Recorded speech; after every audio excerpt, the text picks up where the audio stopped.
Have the video, that's a power feed to the camera, and that's the CANBUS to the camera as well.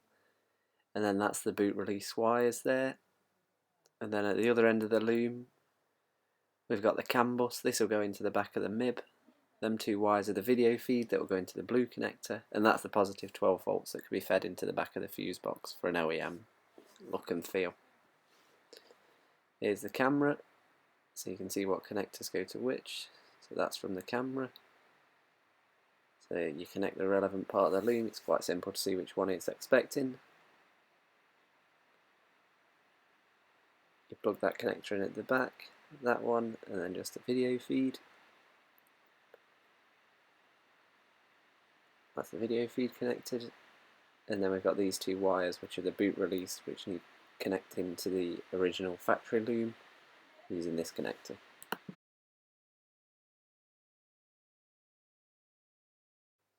So we're looking at the original boot release now, so them two wires are obviously the ones that were connected to the factory one. That's the connector pulled off, and on the new loom we're going to add these wires into a plug which will allow them to be connected so the boot can be released. Obviously you just need to unscrew the 3 screws and then twist, and that's the old boot badge removed. There's the new one.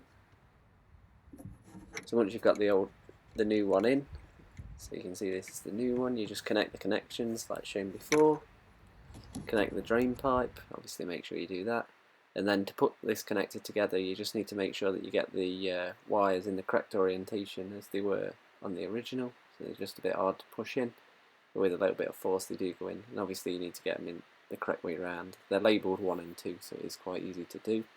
You just need to match the factory loom, and then this connector that we've just made will connect to the factory loom, and this is for the boot release.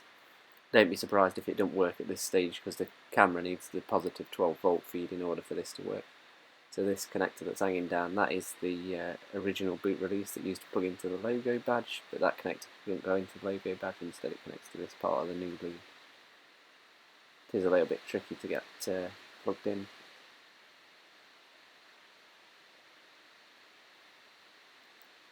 So that's all the connections made. That's the one that we've just made. As you can see, it lines up the purple and the brown there. That's the video connection.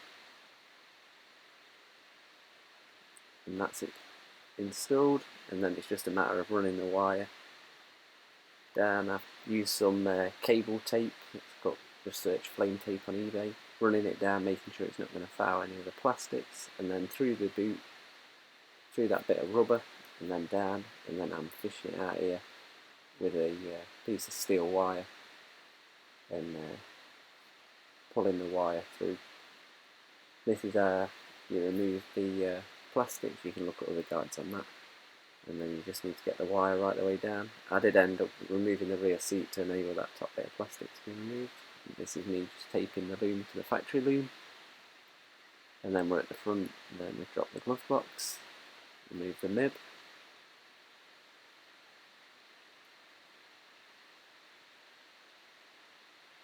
we're disconnecting all of that. So here you can see that the 2 wires are on that end blue connector in those pins shown there. This is how you open those connectors, and then the pin should just push in. You can remove the quad lock connector just by lifting the little plastic handle, and it lifts right up, and then it pulls out the back of the radio, and then you can remove the individual ones like this blue one that we have removed. Then for the CANBUS, you just need to be careful, because these have one has a brown stripe and one has a purple stripe, so just make sure that you connect them correctly, and then you just piggyback off the back, and it'll end up looking like that once you've pushed all the connectors together. So basically that's just a inline connection to that.